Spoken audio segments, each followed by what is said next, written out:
एक student doubt है जिसमें एक यौगिक कार्बन, हाइड्रोजन और क्लोरीन से बना है।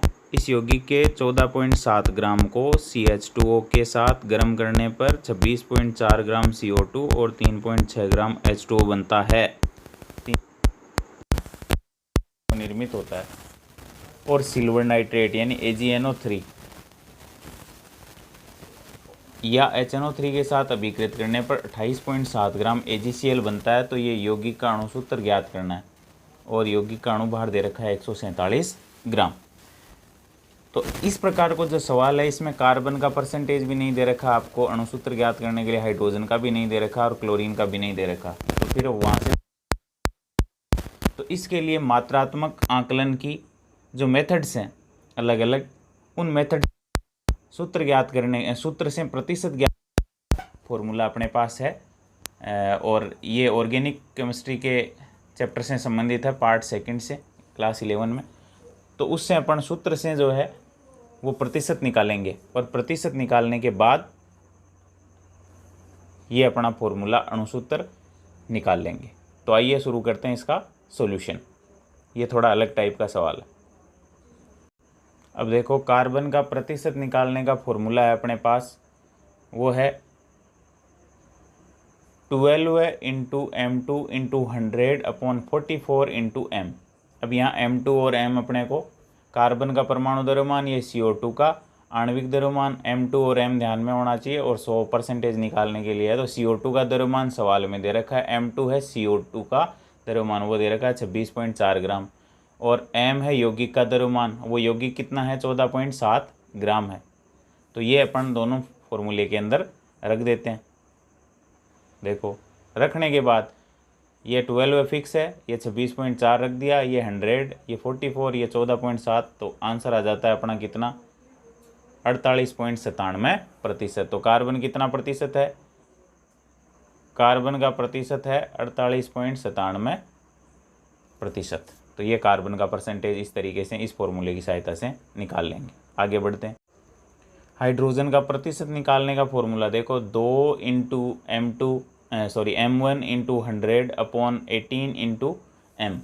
अब 2 तो यहाँ हाइड्रोजन का H2 का परमाणु द्रव्यमान हो गया, या इसका आणविक द्रव्यमान कह सकते हो, 2 हाइड्रोजन परमाणुओं का। M1 इंटू 100/18 ये जल का अणुभार हो गया, और M हो गया यौगिक का द्रव्यमान। देखो M1 क्या है, H2O का द्रव्यमान रखना है तो 3.6 ग्राम ये सवाल में दे रखा है।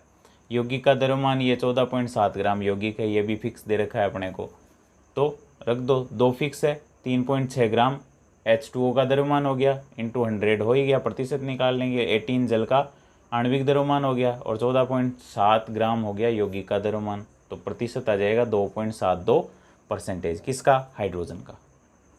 क्लियर। नेक्स्ट देखो, क्लोरीन का प्रतिशत निकालने का फॉर्मूला है मात्रात्मक आकलन की विधियों में, चैप्टर 5 में है ये इस प्रकार का सिस्टम। क्लोरीन का परमाणु द्रव्यमान इंटू M1 इंटू 100 बटा AgCl का आणविक द्रव्यमान इंटू M। M1 बराबर क्या है, AgCl का द्रव्यमान, ये कितना दे रखा है अपने को, सवाल में दे रखा है AgCl कितना निर्मित होता है 28.7। M है यौगिक का द्रव्यमान, वो दे रखा है 14.7 ग्राम। तो क्लोरीन का परमाणु द्रव्यमान रख दिया 35.5 होता है। M1 क्या है, M1 AgCl का द्रव्यमान है, ये 28.7 रख दिया 100% निकालने के लिए। AgCl का आणविक द्रव्यमान, Ag तो होता है 80 और Cl होता है 35.5, 80 35.5 हो जाते हैं कितने,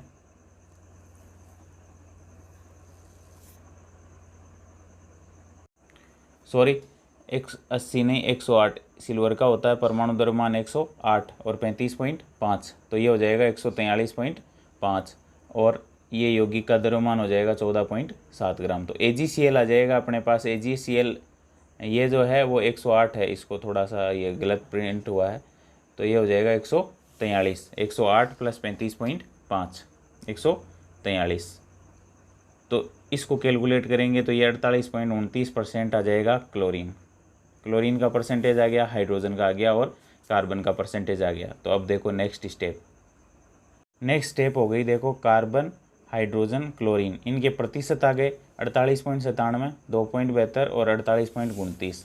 इसको ग्रामों में परिवर्तित करेंगे प्रतिशत को, तो 100 पर निकाला है प्रतिशत, तो ग्रामों में 100 ग्राम मान लेते हैं, माना टोटल 100 ग्राम है, तो 48.97% का मतलब हो गया 48.97 ग्राम, ये हो गया 2.72 ग्राम और ये हो गया 48.29 ग्राम। 100 में 100 ग्राम में इतने इतने हो जाएंगे।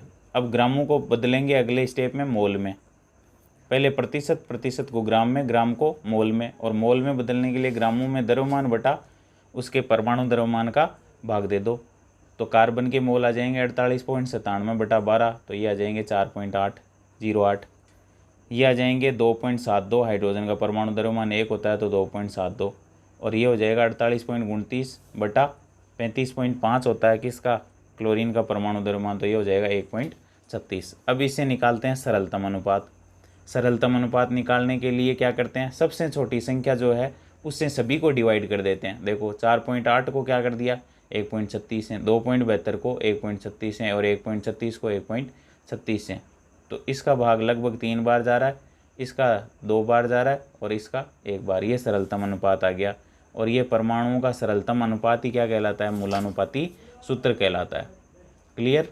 तो देखो मूलानुपाती सूत्र हो जाएगा C3H2Cl, ये आ जाएगा मूलानुपाती सूत्र। देखो मूलानुपाती सूत्र आ गया C3H2Cl1, तो अणुसूत्र हो जाएगा। अणुसूत्र कैसे याद करेंगे अब मूलानुपाती सूत्र से, तो अणुसूत्र बराबर होता है मूलानुपाती सूत्र का होल n। अब मूलानुपाती सूत्र ये रहा ऊपर, तो ये हो जाएगा C3H2Cl Cl का होल n। अब n कैसे निकालते हैं, n निकालते हैं यौगिक का अणुभार और उसमें भाग दे दो मूलानुपाती सूत्र द्रव्यमान का, मूलानुपाती सूत्र द्रव्यमान का, ये है मूलानुपाती सूत्र, इसका द्रव्यमान निकाल लेंगे। देखो यौगिक का अणुभार दे रखा है 147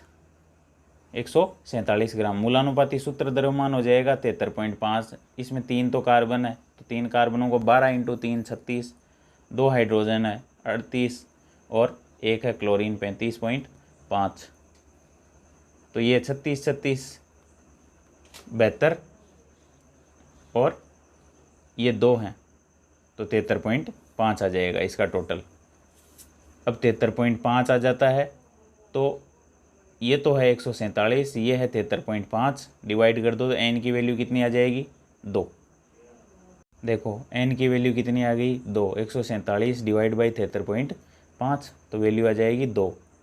तो C3H2Cl ये 73.5 ऐसे है जोड़ के, तो अणुसूत्र क्या आ जाएगा, मूलानुपाती सूत्र का होल n, और होल n की वैल्यू कितनी आई 2, तो मूलानुपाती सूत्र तो ये था C3H2Cl, इसकी होल कितना हो जाएगा 2, n की वैल्यू, तो ये हो जाएगा 3 दूनी 6 कार्बन, 4 हाइड्रोजन और 2 क्लोरीन, तो ये हो जाएगा अणुसूत्र C6H4Cl2, C6H4Cl2, ये हो जाएगा अणुसूत्र। वीडियो अच्छा लगे तो लाइक शेयर सब्सक्राइब बनता है, और मिलते हैं एक नई वीडियो में।